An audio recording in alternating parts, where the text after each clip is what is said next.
Thank you so much, Ari Tulla, for coming on Wellness Your Way. I am excited to have you here. Thank you, Megan. Likewise. Well, I have read your formal bio for our audience, but why don't you start by just telling us a little bit about yourself? Yeah, I'm happy to. I'm a Finn. That's a small country in northern Europe that most people never heard about. Very few people have been there. It's dark in the winter. It's very sunny and warm in the summer, and that kind of makes the people there a bit different. I hope in a good way, and that's the reason why I maybe speak funny. I've been living in the Bay Area for about 15 years, but still live in this sort of world where I speak multiple languages in my home and then at the work, and it's kind of complicated at times. But yeah, Wow. I'm an entrepreneur, and I started in tech 20 years ago, building websites for companies when the websites were invented, and then I did a long stint in video gaming. I was playing video games, I was building video games, and ended up being at Nokia, the small Finnish cell phone company, and running kind of the game department and some app departments here. Built a new unit here in the Bay Area for Nokia, right when iPhone was coming up. So saw up close and personal the huge disruption that happened when the phone became smart. And it changed our life, some good, some bad, and now we're all addicted and using them 5 hours a day, which is kind of surprising. You didn't expect that to happen when we built the first phones. And last decade, I've been building companies in healthcare. I spent about 7-8 years building a company called BetterDoctor, in the space of helping people find doctors, and that was really, I think, a personal goal for me. I mean, after having a long family, health issues and so forth, that led into a lot of drama, and I wanted to help people find a doctor when they need help. And I mean, it was an exciting journey. Today, the company is called Quest Analytics. We help 200 million people a year on some level to help them find a doctor. So really fulfilled about that goal we had in the beginning to help 1 million people find a doctor, and it became much bigger than that. And the last few years now, I've been focusing on nutrition and really trying to think about how do we make food into medicine. Excellent. I'm excited to hear about many aspects of your journey, but of course, especially excited about the nutrition aspect that you've been focusing on recently. Was it something about your personal story? I know you're a multi-sport athlete. What led you into the world of nutrition? Yeah, it's I think a lot of people who went from the tech into healthcare or nutrition, I mean, they have a personal story. And in my case, it started over 20 years ago, year 2000. My wife had a thyroid tumor.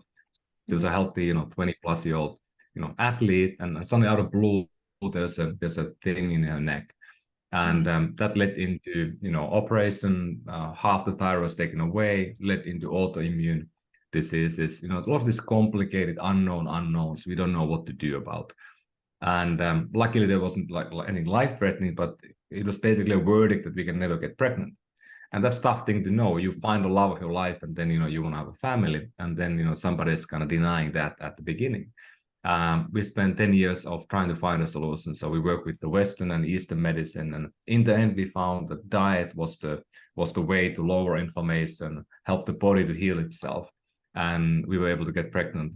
And in that process, we took the IVF and many other things. Like, I mean, a lot of people have trouble nowadays to get pregnant, and I think men's sperm motility is weakening every year, and the compatibility is not always there. And finally we got pregnant, and then our first son died, unrelated things. So that happened in the 15 years, and it really made me it made me maybe sadder, but also stronger, and also made me a big believer that healthcare in the end, and health care is really important for our lives. When you are at the weakest, you need help.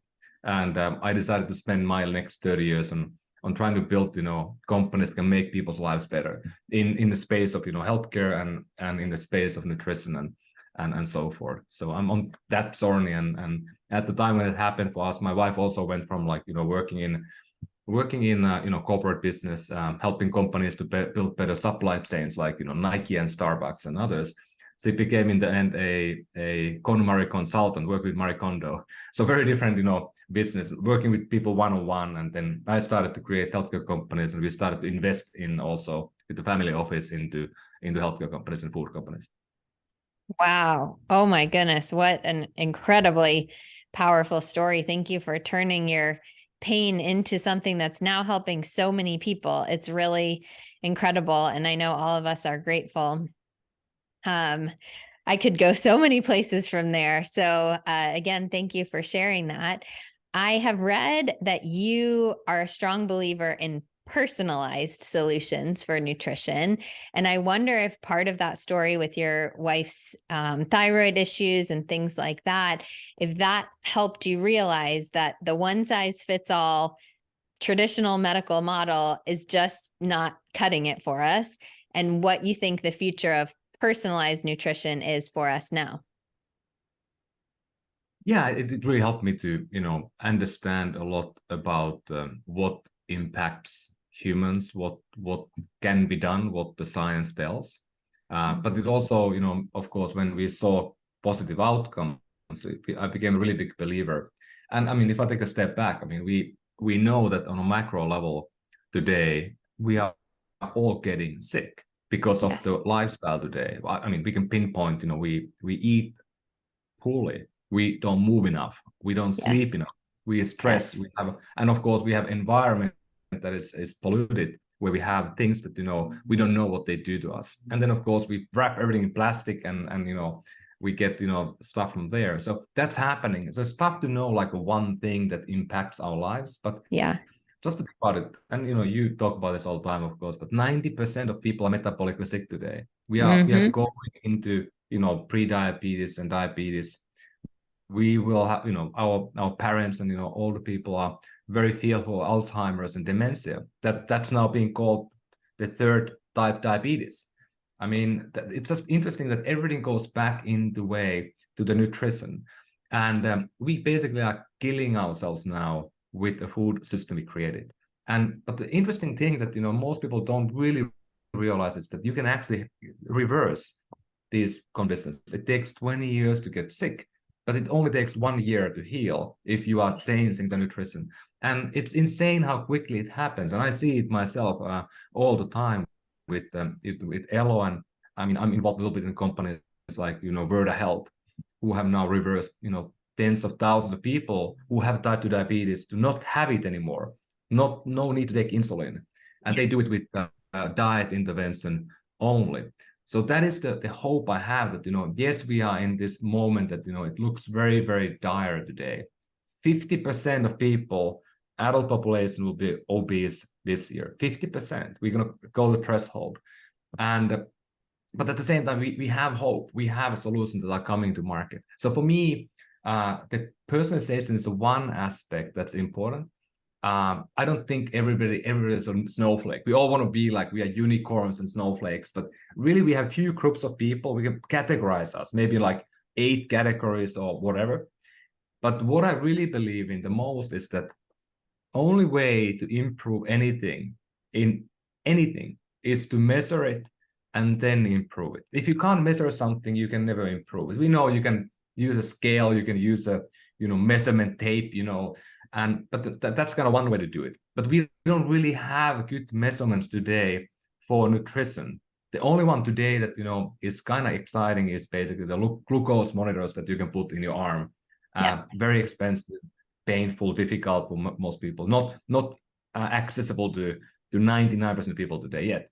But that's kind of the world. That if we have daily feedback loops from nutrition, and there's think about, you have a computer, or when you fly a plane, you fly the plane too low, it says like warning, warning, warning. What if you have the same thing with what's into our meal and it says warning, don't eat this stuff? Or you eat the pizza and it says you are going way high on your glucose. Those are things we need to develop, but we are not there yet. So yes, to personalize, but even more for measurement, understanding, and building these feedback loops that we will know what is good for us. We kind of know, but if we have a measurement, then we will truly know.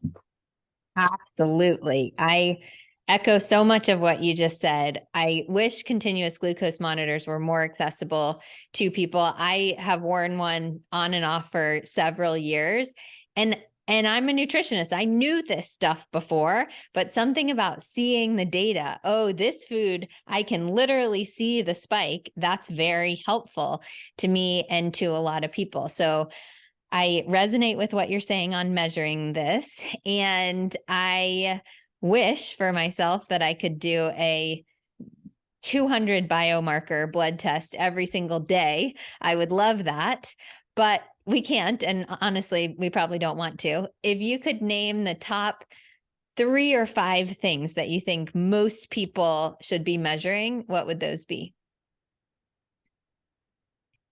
I think what I do a lot of things myself, and people called me a biohacker before biohacker word was invented. Yeah, But I think that I don't. It's not about collecting huge amount of data and then we get anxiety about it. We get depressed about it. I It has to do. be Yes. sensible. Yeah. So I think for me the key point that everybody should do, and these are all attainable, not expensive. So most of us have some type of health coverage, and if you go to your doctor and you are nice about it, they will likely order you a full blood panel. It doesn't cost you usually anything. It's usually covered once a year with your health insurance.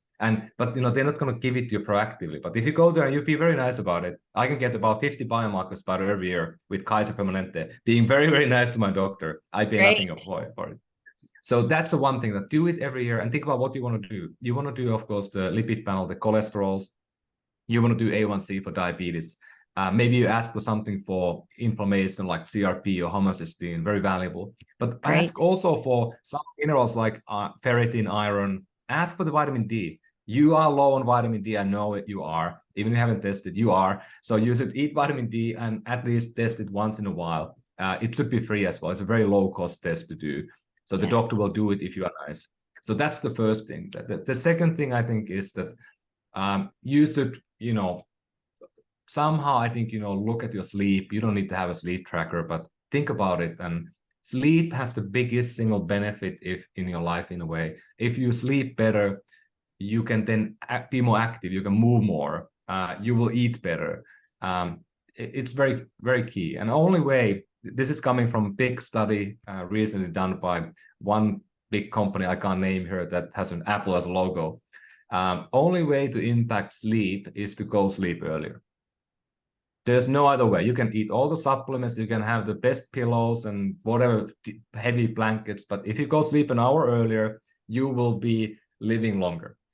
There's no other option. And then I think the last bit that not measuring so much, but I mean the principal idea that we talk at Elo to remember that the morning is the key piece. In the morning, you can build behavior change. So do the things you want to stack up into the day, do the morning, and don't start your day with high carb, sugary food. If you do that, you're going to eat 20% more in the day. If you start it with low glycemic, i.e., good healthy steak or maybe an omelette or something, you will eat less. I mean, that is the simplest hack you can do. And the night is also important. You shouldn't eat after like 8 p.m. And alcohol, of course, is we know is poison. And I mean, almost all the people who start tracking with Oura or the sleep trackers, whatever, they will stop drinking. They stop drinking. I mean, that's the first thing we see. And I was an early investor in Oura, and I've seen the data from their side for the last many years, and people stop drinking. I mean, that's what happened. That's the biggest benefit of that ring, I think. Wow. If I could have just consolidated all the previous 130 episodes of this, it would say all of those things. I agree completely on the blood test, the sleep, getting to bed earlier, the sugary food in the morning, starting the day positively, all of that. So I'm very excited to dive into some of those more. I am envious in a good way of how simple you made the sleep conversation. You said the only way you're going to improve it is going to bed an hour earlier.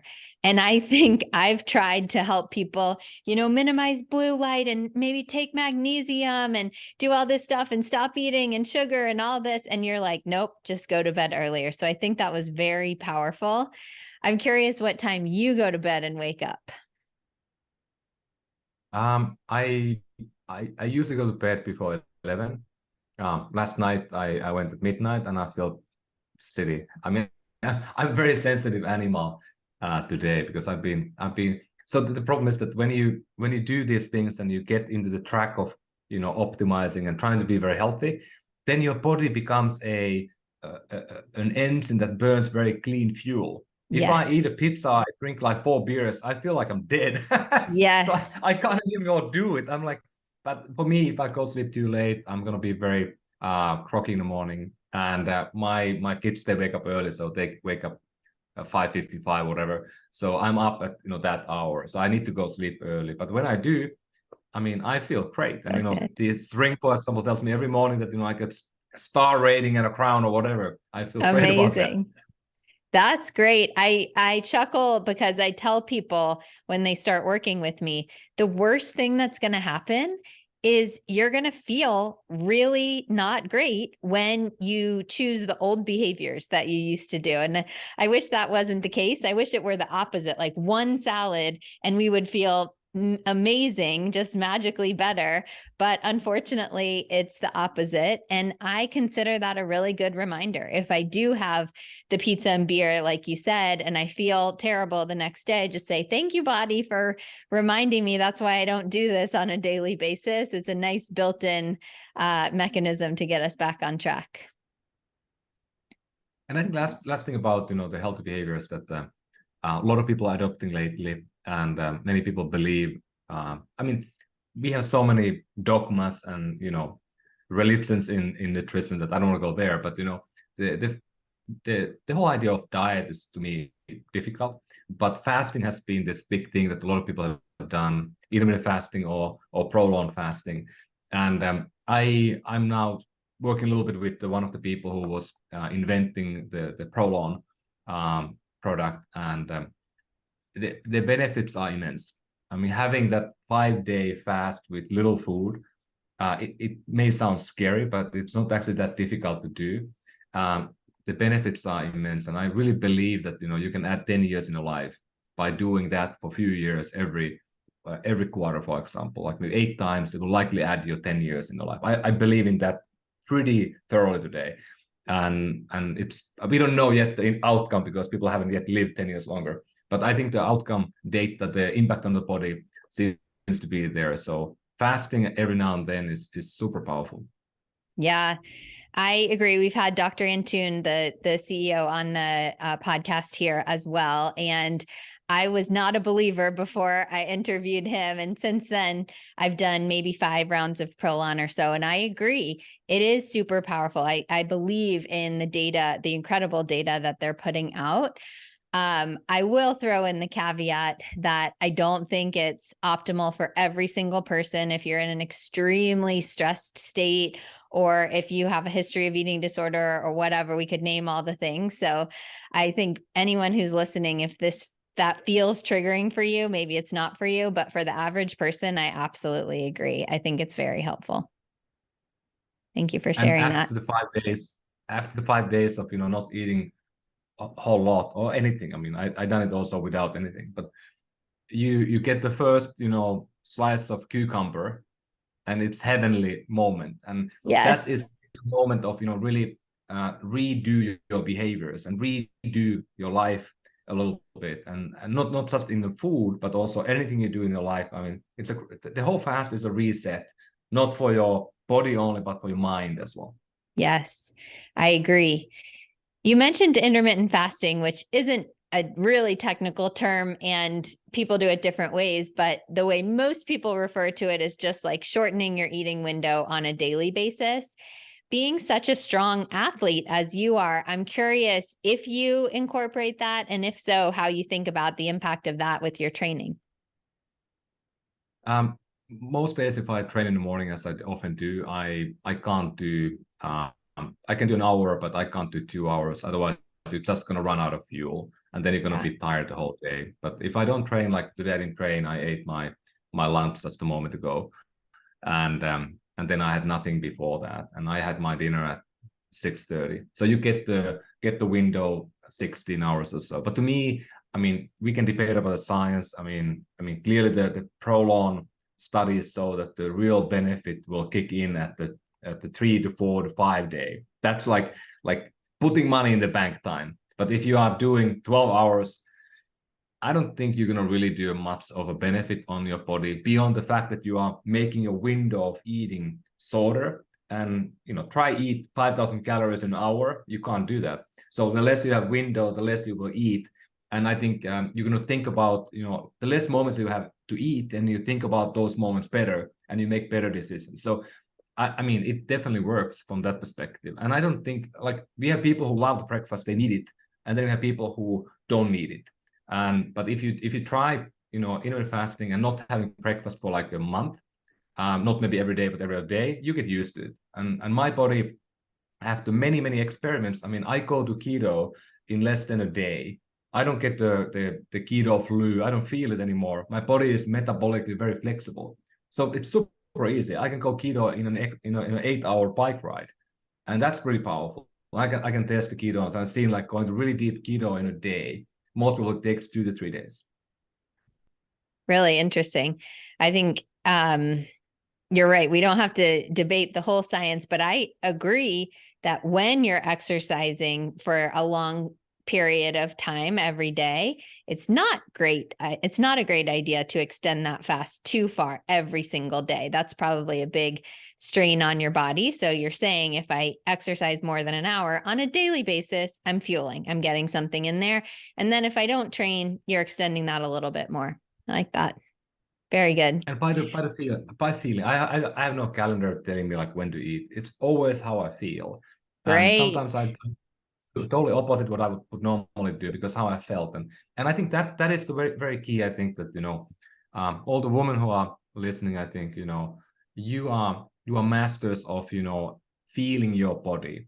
I mean, men suck at it. I mean, we barely know if you're hungry or thirsty. Half the men have no idea if they are hungry or thirsty. Yes. And we really, I mean, it's hard for you to believe, but we don't really, I mean, there's a brain study my wife talked about. There's like, our brain doesn't really, we have like 2 receptors and you have 11.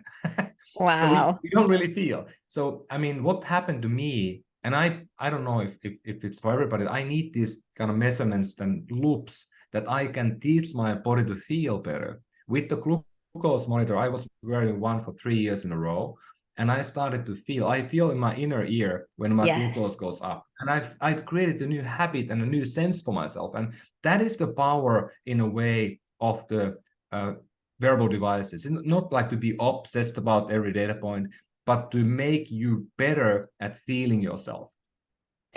I am so appreciative of that statement because, frankly, it's a fear for me as we get more and more technology and AI, like we started talking about before recording. I fear that we take any of the human touch out of it. And it's not just about me having a job 20 years from now, because I will probably not be working then, but it's more about us turning ourselves into robots. And while I do wear the Oura ring and the Whoop, and I had the glucose monitor on for years, the value was not just the number. The value was teaching myself to be more in tune with my body. And I don't think there will ever be a technology that can do that better than our actual bodies. Yep, that really well put. And it's often forgotten. And Yes. and people ridicule people who wear these devices. And I think rightfully so at times, and people get obsessed about them. But I think even the people who get obsessed, they will learn something valuable, and they will feel better attuned to themselves. Yes. Oh, so amazing. Well, I want to talk about so many things with you, but I want to make sure that we don't skip over your newer company, Elo. So can you tell us a little bit about what you're doing here and why it matters to our audience? Yeah, so I really got, as I said already, I'm a big believer of food as medicine. I believe that, we can use nutrition, we can use this data we are now collecting for really good and to help make us, healthier, help us live better lives in many ways. So that's what Elo is kind of about. What we do, we take data from your body. We use the wearable devices that you have. You can connect your scale if you want. You can connect, different things. Blood pressure cuff, even I think now is connecting. And then we also help you, if you want, you can do a blood test and collect your blood, not one time a year, but you can do it every 6 months. So you can have a long view of your biomarkers. We take that information and then we are turning it into the right nutrition profile. We use dietitians that work with everybody one-on-one.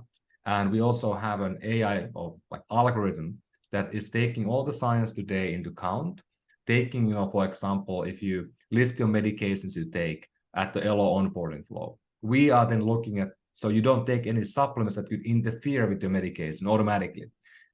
We have 6,000 human clinical trials today that are powering the dosing and what do you get because of the certain data points we collected from you or your goals or your health conditions. And then what we do uniquely, we send the nutrition to you, personalized. So today we do supplements in pill form. We are now doing a new type of protein powder or all-in-one recovery powder. And we are adding new products every 6 months. And every product we add from the nutrition perspective is made to order, is made for you. So, my pill pack, I'm going to take it in an hour. It comes with my name on. My protein product, comes with my name on the top. And they are all customized to me. There's nobody else in the world that's getting the same back as I'm getting. It's hand packed for me only. And it changes automatically every month based on what I have done. The protein, for example, we use my activity data. We take my workouts, my movement, and then every month we optimize the blend of the powder to optimize my recovery. For example, in my case, I'm an athlete. Wow, that's incredible. So I'm hearing a few benefits. One, you're taking into account the biomarkers that we can collect through blood or wearables and what you're doing during the month, activities and things like that. And then you're also making sure that there are no interactions between supplements and medications, which is hugely valuable and a big problem. And then you're packaging it in an easy to use format. I'm one of those rare ones who I just don't mind having all the bottles, but that's not 99% of the people. Having it in one packet is so valuable. I love that. And for anyone listening to audio and not video, what Ari just held up was a small packet, maybe the size of half of a business card, and it had all of his supplements that he's going to take this afternoon in there. So that's really great. It sounds like you're using AI and dietitians to power this, which is great. How do we apply the lesson that you just said? There's no technology that's as good as listening to your body. How do we apply this here? So like if I were taking the supplements and I'm like, ooh, something's not quite right, what would you say about that? Yeah, that's really the power of that. So on top of this, we have an app that is kind of the centerpiece. So let's take an example. I mean, somebody got let's say ashwagandha and maybe turmeric, and maybe the stomach is not going to tolerate that too well, so they feel uncomfortable after that. So they can just open the app, the phone, and just send a note to the person, the coach, and they will respond within 2 hours. And you can say, I'm feeling like upset my stomach. The coach knows what you're having. We already know that. So they will respond that, it might be this and this thing. So let's take them off the next month.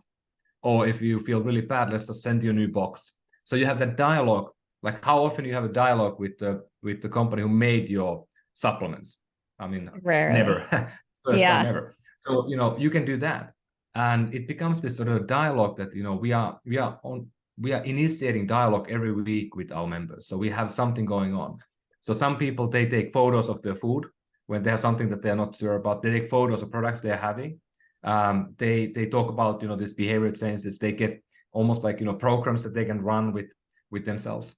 So it is like having dietitian, but you meet them only once a quarter face to face on Zoom, and then you can talk with them all day long if you want on the app. So that's a huge, I think, powerful way. And the fact that the product is customized to you, I mean, it will change if you say something is not good. And I mean, simple stuff. You know, you live in Minnesota, and in the winter, now we got to the, you know, the middle of winter, we are now getting back to light.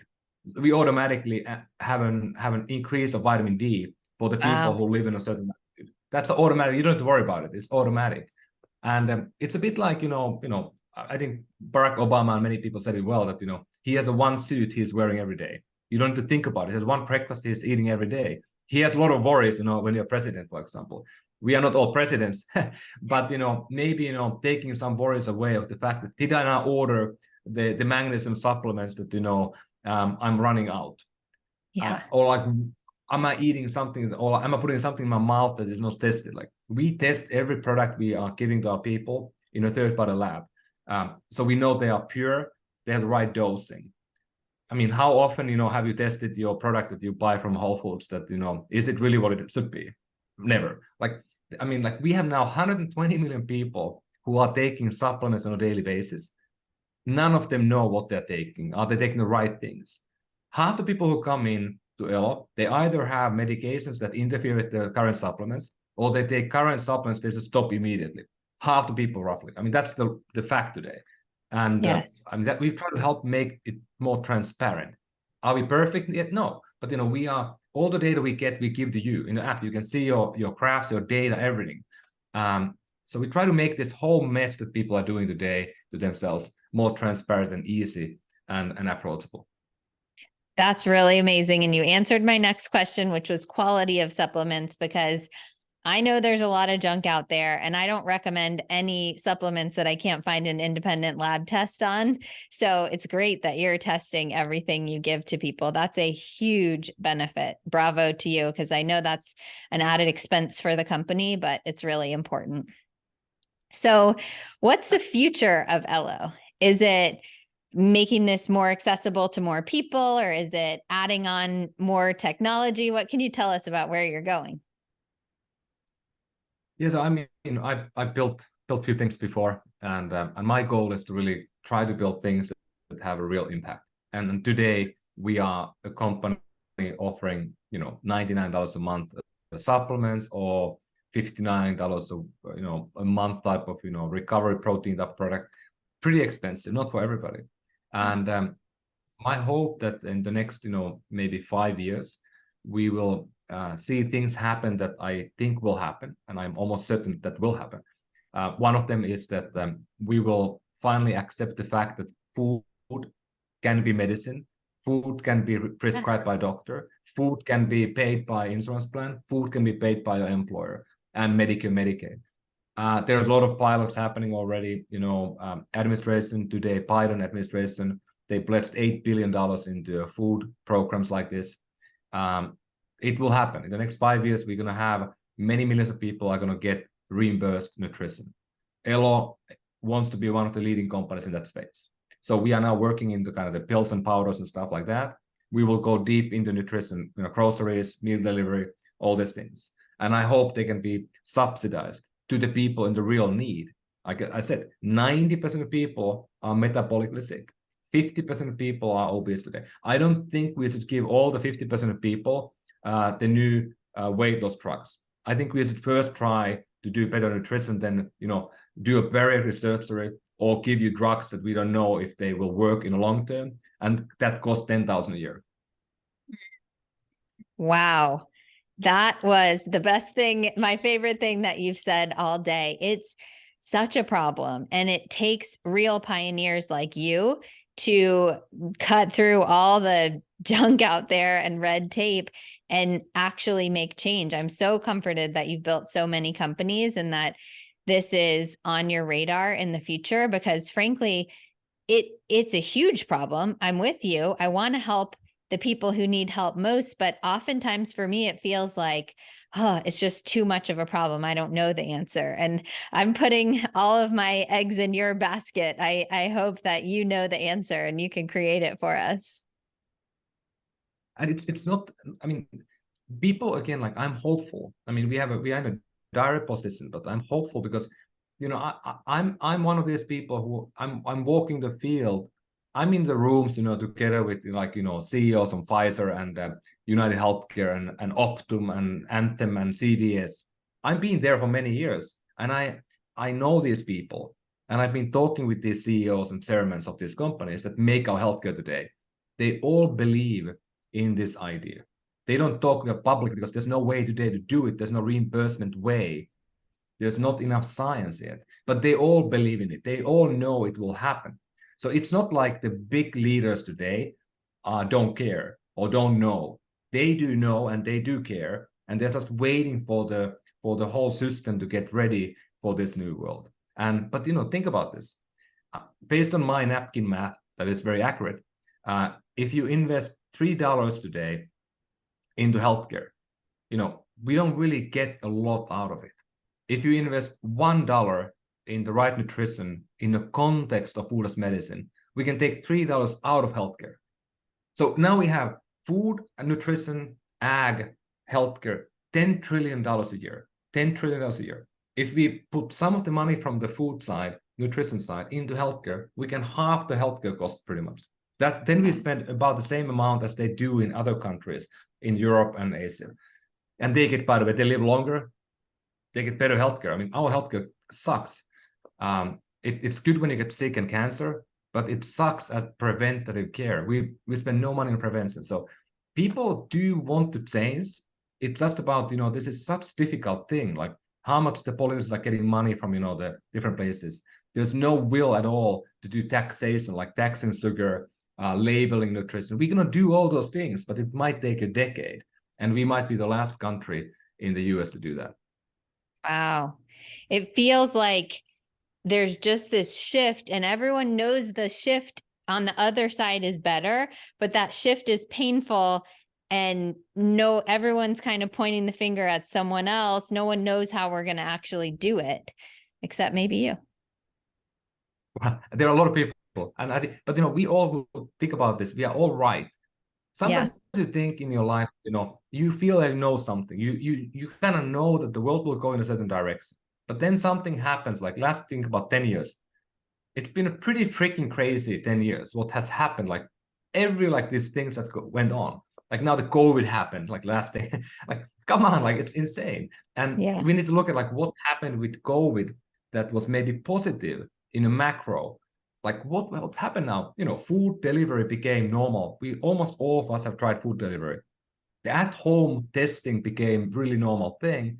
And we all think about more of our health than we did before. Those are really good things that will help move the healthcare in a new direction. So maybe COVID actually sped up the change by maybe 5 years. Really interesting perspective. I love hearing that. Gosh, Ari, I could talk to you for the next 5 hours, and I am excited to continue following along with everything that you put out there. Is there anything that I didn't ask you that you want to leave the audience with? No, I think you had really great questions. Thank you. And I think I like you heard, I believe in simplicity. I mean, like for me, if you find one thing, like a crown truth of things, and you live by those, then good things happen. We sometimes make our life too complicated, and it can be overwhelming. So simplify. Simple is always better than complicated. Simple is always better than complicated. I love that. Get to sleep 1 hour earlier, listen to your body, but use technology on your way to listen to your body. Those are some great takeaways. Can you tell people where to find out more about Elo and about you? I'm easy to find. Ari Tulla, I think I'm the only one with my name. So first 50 pages of Google is me. But my company, Elo Health, it's not Elo.com. Some bigger company took my .com. So Elo Health. And I would love to have people to try. We are pretty early. We have thousands of people trying the product now. And I would love to get people more try it out and give us feedback. What can we do better? We do listen, and we try to make the whole thing better every day. Great. We will listen to elo.health, or we will link to elo.health in the show notes, as well as probably not all of those 50 pages on Google, but a few of them. We'll put them in the show notes. So scroll on down there and check out more from Ari. And one more time, Ari, thank you so much for coming on Wellness Your Way. Thank you.